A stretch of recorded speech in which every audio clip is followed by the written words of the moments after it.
کچے اور گھر پکے ہوئے کرتے ہیں. بدقسمتی کی باتیں ہیں. زمانہ تو بدل گیا.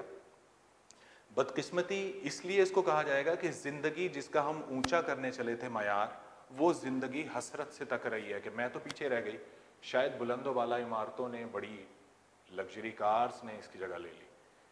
رسول پاک صلی اللہ علیہ وآلہ وسلم نے بھی اس بارے میں فرمایا کہ تم میں سے کوئی شخص اس وقت تک مومن نہیں ہو سکتا جب تک کہ وہ خود تو پیٹ بھر کر سوئے اور اس کا ہمسایہ بھوکا سوئے. یہ تھے ہمسایوں کے حقوق. لیکن آج کل آپ دیکھتے ہیں کہ ہمارے ایک گھر میں رہنے والے سگے بہن بھائیوں کے درمیان گفتگو، ایون بچے جو بیٹا اور بیٹی ہے وہ اپنے باپ سے شاید سلام کیے ہوئے اس کو ایک ایک دو دو دن ہوتے ہیں، جبکہ ایک گھر میں رہتے ہوئے ہمیں یہی نہیں پتہ ہوتا کہ ہمارے اوپر والے پورشن میں رہنے والا ہمارا بھائی کیا کھا رہا ہے، کس حال میں ہے، اور اوپر والے کو یہ نہیں پتا ہوتا کہ نیچے والا بھائی کس حال میں ہے. تو معیار زندگی تو بہت ہم نے عالیشان کر لیا، بلند کر لیا، پکی دیواریں کر لیں، اور ایک گھر والا دوسرے گھر والوں سے غفلت میں رہ گیا. تو یہ مال، یہ اولاد قرآن کی زبانی، اللہ تعالیٰ فرماتا ہے کہ مال اور اولاد یہ دونوں آزمائش ہے. اور کسی شاعر نے کیا خوب کہا کہ فرشتے سے بہتر ہے انسان بننا. آپ انسان بن جائیے. ہم انسانوں کا مقصد حیات یہ تھا کہ ہم زمین پر اللہ کے آسانیاں پیدا کرنے والے بندے بن جائیں، اللہ سے آسانیاں لیں اور لوگوں میں تقسیم کر دیں. مگر ہم اس سے بہت آگے نکل گئے. کسی شاعر نے کہا کہ فرشتے سے بہتر ہے انسان بننا، مگر اس میں پڑتی ہے محنت زیادہ. آخری شعر. عمر بھر صحرا نوردی کی مگر شادی نہ کی، قیس دیوانہ بھی تھا کتنا سمجھدار آدمی. دیکھیے یہ آدمی کے مختلف انداز، کہیں مال و دولت والا، کہیں علم و حکمت والا، کہیں بستیوں میں مشکل سے ملنے والا، کہیں دبلا پتلا، اور کہیں اپنا معیار زندگی بلند کرنے چلتا ہوا اپنے مقصد حیات کو کھو دینے والا آدمی. ایک اور آدمی کی صورت ہمارے سامنے آئی. شاعر کہتے ہیں کہ ساری زندگی صحرا کی خاک چھانتا پھرا. آپ لوگوں نے واقعہ سنا قیس، شاید آپ اس کو جانتے ہوں گے، لیلا کا مجنوں. یہ لفظ دیوانہ استعمال کیا گیا. دیوانہ کے لیے ایک ٹرم استعمال ہوتی ہے مجنوں. مجنوں مطلب جنونی، پاگل، دیوانہ. ہمارا زمانہ قیس کو اس کے اصلی نام سے بہت کم لوگ جانتے ہیں. اس کا اصلی نام تھا قیس.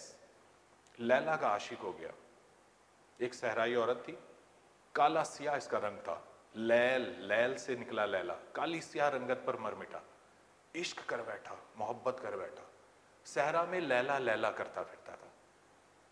اپنا لوگوں نے اس کا نام قیس کے بجائے لیلا کا مجنوں رکھ دیا، لیلا کا پاگل، لیلا کا دیوانہ. اور لوگ اس قیس کو دیوانہ کس وجہ سے کہہ رہے ہیں؟ اس نے کام کیا کیا تھا؟ شاعر کہتا ہے کہ عمر بھر صحرا نوردی کی، صحرا میں خاک چھانتا پھرا، ہوس نہیں کی، شادی نہیں کی.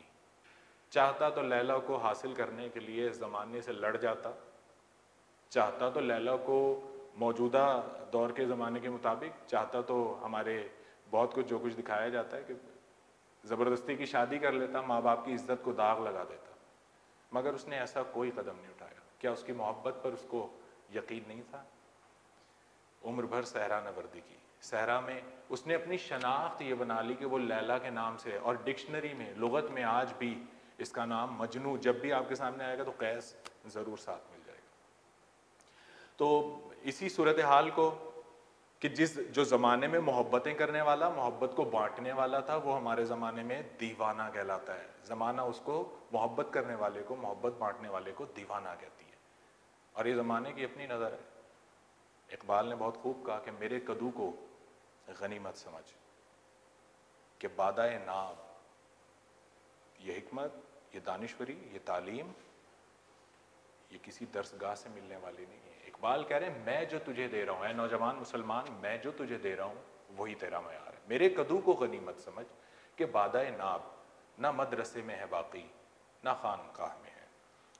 اور ایک حدیث بھی حوالے کے طور پر آپ اس میں ضرور شامل کیجیے گا کہ مسلمان وہ ہے کہ جس کے ہاتھ اور زبان سے دوسرے مسلمان محفوظ رہیں. یہ کچھ معاملات انسانیت سے متعلقہ سید ضمیر جعفری کی زبانی آپ نے سنے. اب اس میں ضروری ہے کہ کچھ حوالہ جات آپ کے سامنے لکھے ہوئے ہیں، چاہیں تو آپ اس کو دہرا بھی لیجیے گا. اور اچھا لگے گا کہ اگر آپ اپنی پسند کے اس میں سے جو بھی آپ کو منتخب کر سکتے ہیں، جس کی شاعری کرنا، تشریح کرنا آپ کو آسان لگے، 2 اشعار آپ سلیکٹ کیجئے گا، اور اس کے بعد اگلے لیکچر کے اندر ہم اس نظم کو مکمل کریں گے، جو اس کے باقی 2-3 اشعار رہ گئے ہیں وہ ہم مکمل کریں گے، اور اس کے خلاصے اور تشریح کے پیٹرن کی طرف جائیں گے۔ آپ سب کا بہت شکریہ۔